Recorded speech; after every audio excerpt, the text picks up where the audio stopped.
ఇప్పుడు ఇలా ఉందండి నెజ్జులో ఎక్కడైనా సరే ఒక ముఖ్యమంత్రి తల్లి నా కూతుర్ని గెలిపించండి, నేను రాజశేఖర రెడ్డి గారి ఆశయాలను ముందుకు తీసుకెళ్తున్నాడు అనుకున్నాను, కానీ ఇంత దౌర్భాగ్యుడని నేను అనుకోలేదు. కాబట్టి నా కూతుర్ని గెలిపించండి అని ఎక్కడ ఎవరు ఒకే ఇంట్లో ఒక ముఖ్యమంత్రి ఉన్నాడు, ఒక గొడ్డలు నమ్ముకున్న ముఖ్యమంత్రి ఉన్నాడు. ఆ వివేకానంద రెడ్డి సింపతి బాగా పనిచేసిందండి. సో ఇన్ని రకాల వైఫల్యాలు ఉన్నాయండి. 151 సీట్లు తీసుకొచ్చాం, నాకు 25 మంది ఎంపీలను ఇస్తే మొత్తం నేను ప్రత్యేక హోదా అన్నాడు, మెడలు ఉంచుతాను కేంద్రం అన్నాడు. ఆ మెడలు ఈయన మెడలు ఉంచుతారని చెప్పి ఆయన ప్రతిసారి ఫ్లైట్ ఎక్కటం, ఒక వెంకటేశ్వర స్వామి విగ్రహం, ఒక శాలువ ప్రసాదం అమిత్ షా గారికి ఇవ్వటం, ఆయన ఆశీస్సులు పొందటం రావటం. లేకపోతే ఏముందంటే ఇలా అంటే అయిపోయాయి. ఇప్పుడు కథ మారిపోయింది. మళ్ళీ మీరు ఈసారి చర్లపల్లిలో పెట్టరండి, ఇడిపోయింది కాబట్టి రాష్ట్రం. తీహార్ వెళ్ళిపోవటం, అక్కడ కూర్చోవటమే. ఇప్పుడు ఒకటే అడిగాడండి మా రామ్మోహన్ నాయుడు గారు ఎంపీ, ప్రధానమంత్రి గారిని అడిగారు. ఇది పార్లమెంట్ దాంట్లో రికార్డులో కూడా ఉంది, టెలికాస్ట్ కూడా అయింది. माननीय प्रधानमंत्री जी आपको प्रणाम करता हूँ, मैं श्रीलंका से श्रीकाकुलम से राममोहन नायडू बात कर रहा हूँ। आप A1 को इधर आंध्र प्रदेश में A2 को आपके साथ में खड़ा करके మీరు ఎలా మాట్లాడుతున్నారంటే అని అడిగాడండి. ఓకే. ప్లస్ రాజ్నాథ్ సింగ్ గారు అనకాపల్లి వచ్చారు సీఎం రమేష్ గారి కోసం ప్రచారానికి.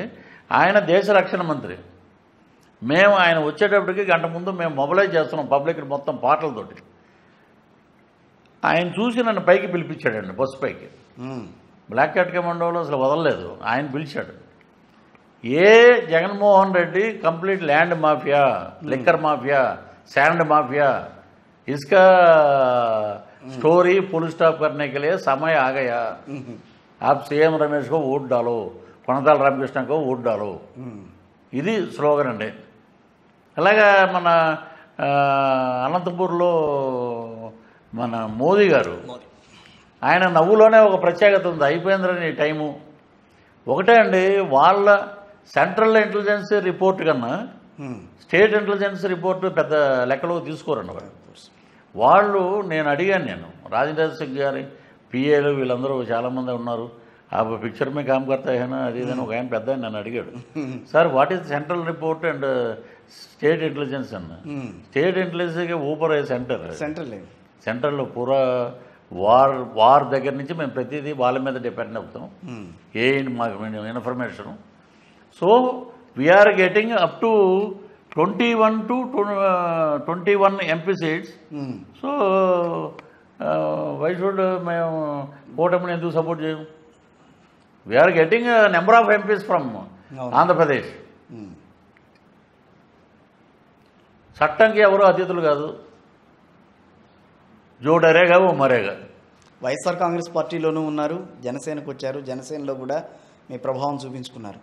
సో రెండు పార్టీలకి మధ్య వ్యత్యాసం అంటే ఏం చెప్తారు? వ్యత్యాసం ఒకటేనండి. ఇక్కడ నాకు ఫస్ట్ తెలియంది ఏంటంటే మాట తిప్పను మడం తిప్పను. మాట తిప్పాడు, మడమ తిప్పాడు, రెండు ఇతను. నేను వెళ్ళి నేను ఒకటే చెప్పానండి, ఇది మీరన్న దాంట్లో మాట తప్పను మడం తిప్పను అనుకున్నాను నేనండి.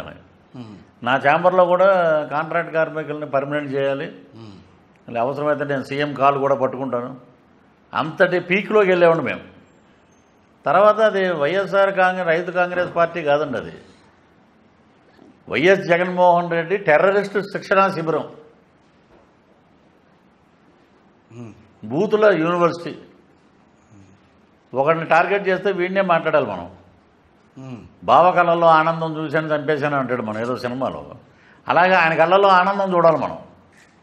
ఆయన కళ్ళల్లో ఆనందం చూసి ఆయన నవ్వాలంటే మనం బూతులు బ్రహ్మాండంగా తిట్టాలి. అందుకే వీళ్ళకి మంత్రులు ఇచ్చారండి, ఊరికనే ఇవ్వలేదు వీళ్ళకి. బూతులు తిట్టేవాడి పరిస్థితి ఏంటంటే రేపు ఆయన బాగానే ఉంటాడు. ఇఫ్ ఈజ్ ఇన్ అపోజిషన్ ఈ కెన్ సిట్, కూర్చుంటాడు, అధ్యక్ష అంటాడు. వీళ్ళ పరిస్థితి కాదు. రఘురామ్ గారు అసలు ఆయన ఏంటి శాసనసభకి రారు, ఒకవేళ టీడీపీ గవర్నమెంట్ వస్తే ఏం చెప్పనున్నారు. ఇప్పుడు కూటమి వస్తే రఘురామరాజు గారు స్పీకర్ అండి. మేము